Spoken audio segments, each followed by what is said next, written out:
আলাদা আলাদা দাগে পলিলাইন করে সেই পলিলাইনগুলো যোগ করে জয়েন করে একসাথে রেজাল্ট বের করার নিয়ম দেখতে পাবো আজকের ভিডিওতে। আপনারা অনেকে প্রশ্ন করেছেন, দেখা যায় আমরা একটা দাগে পলিলাইন করলাম এবং অন্য আরেকটা দাগে আরেকটা পলিলাইন করলাম, এখন দুই দাগেরটা আমরা একসাথে কিভাবে রেজাল্ট দেখব এক পলিলাইনে, সেক্ষেত্রে আবার নতুন করে পলিলাইন না করে সেই একই পলিলাইনের মধ্যে কিভাবে আমরা দুইবারের রেজাল্টটা একবারে দেখব। আজকের ভিডিওটা আমরা সেই বিষয় নিয়ে আলোচনা করব। কথা না বাড়িয়ে চলুন আমরা শুরু করি। প্রথমে আমরা চলে যাব আমাদের বিডিকেট অ্যাপসে। বরাবরই আমি সবসময় বিডিকেট দিয়ে দেখিয়ে থাকি, আজকেও বিডিকেট দিয়ে দেখাচ্ছি। বিডিকেটে ক্লিক করলাম, ক্লিক করার পরে এরকম চলে আসবে। এখান থেকে আমার যে মৌজাগুলো সেট করা আছে এখান থেকে আমি ধরেন প্রথমে যেটা আছে এটার মধ্যে ক্লিক করলাম। আমার মোবাইলে অনেকগুলো কাজ থাকে সেজন্য একটু লোড নেই, কারণ আমি কন্টিনিউ অনেক কাজ করতে হয়।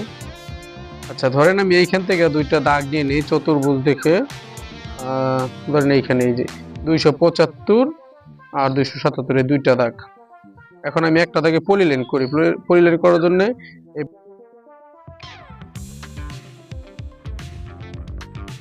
ক্লিক করার পরে এখান থেকে যে পলিলাইন আছে পলিলাইনে ক্লিক করব। পলিলাইনে ক্লিক করলাম, এখন আমরা পলিলাইন করি। এটা নর্মাল বিষয়, সবাই জানেন। এই বিষয়টা আমি তারপর দেখাচ্ছি আপনাদেরকে।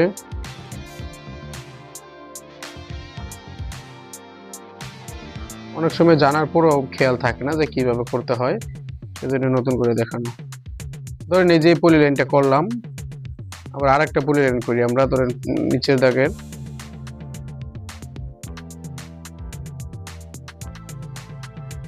আমার একটু এদিক সেদিক হচ্ছে, আপনাদের ভিডিও করতেছি সেজন্য আপনারা একটু সঠিকভাবে সময় নিয়ে করে নেবেন। এখন যদি আমরা যে কোনো একটাতে ক্লিক করি, তারপর যদি আমি 75 দাগে এটাতে ক্লিক করি, এটাতে কিন্তু আমার এটার এরিয়া দেখাবে। এটাতে যাওয়ার পরে আমি যদি 3 ডটে যাই, 3 ডটে প্রপার্টিসে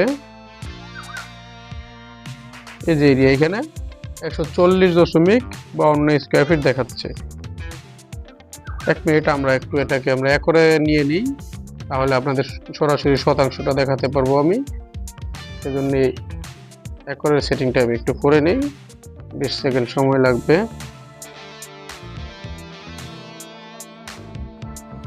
একরের সেটিং হয়ে গেল।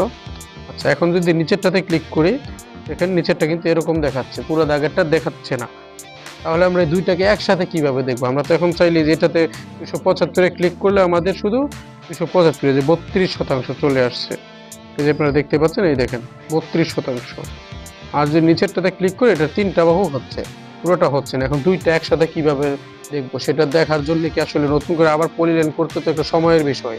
অনেক সময় দাগটা দেখা যায়, এখানে তো আমি ছোট দাগ দিয়ে দেখালাম, বড় দাগ হতে পারে। সেক্ষেত্রে কি করব? সেক্ষেত্রে আপনারা এভাবে, আমি যে দিক থেকে দেখালাম বৃত্তটা এভাবে, এদিক থেকে আপনারা একটা মার্কিং করে নেবেন। পলিলাইনগুলো সব মার্কিং করে, অবশ্যই আমি যেভাবে দেখাচ্ছি এভাবে আমি আবারও দেখাচ্ছি। এই যে এভাবে দিয়ে এভাবে ভুলো আপনারা আবার এইভাবে। আবার আরেকটা বিষয় হচ্ছে, আবার যদি আপনারা এটা এখানে কিন্তু আবার এভাবে কাজ করবে না, এটা দিতে হবে যে এভাবে এভাবে এভাবে মার্কিংটা করবেন। ঠিক আছে? আচ্ছা, আমি এভাবে মার্কিংটা করে নিচ্ছি। মার্কিং করার পরে এটাকে আপনারা যেমন মার্কিং হয়ে গেল, এখন 3 ডটে ক্লিক করবো ডান পাশের কর্নারে। 3 ডটে ক্লিক করলাম। এখান থেকে আপনারা দেখতে পাচ্ছেন সবার নিচে লেখা আছে ডিলেট। ডিলেটের উপরে লেখা আছে ডিলেটের উপরে যে এক্সপ্লোড, আপনারা এক্সপ্লোডে ক্লিক করবেন। এক্সপ্লোডে ক্লিক করলাম। এক্সপ্লোডে ক্লিক করার পরে এখন কিন্তু আমার পলিলাইনগুলা আলাদা আলাদা হয়ে গেল। এই দেখেন আলাদা আলাদা হয়ে গেছে, আলাদা আলাদা হয়ে গেছে। ঠিক আছে, আলাদা আলাদা হয়ে গেছে। এখন পলিলাইনটার পলিলাইন নাই, আলাদা লাইন হয়ে গেছে, সিঙ্গেল লাইন হয়ে গেছে। আচ্ছা, এখন যেহেতু আমরা চাচ্ছি ধরেন এটা দুইটা একসাথে আমরা দেখব, এই দুইটা শুধু আমরা একসাথে রেজাল্ট দেখি, তাহলে মাঝখানে তো পার্টিশন দরকার নাই। পার্টিশনটা যেমন এই যে এটা, এই পার্টিশন থাকলে তো আমাদের একসাথে রেজাল্ট দেখাবে না। তাহলে আমরা পার্টিশনে একটা ক্লিক করব, এটা মাঝের দাগটাতে ক্লিক করে ওই যে উপরে 3 ডট আছে ডান পাশের কর্নারে, 3 ডটে ক্লিক করব। ক্লিক করে এই যে এখানে ডিলিট আছে, এই ডিলিট করে দিব। ডিলিট করে দিলাম।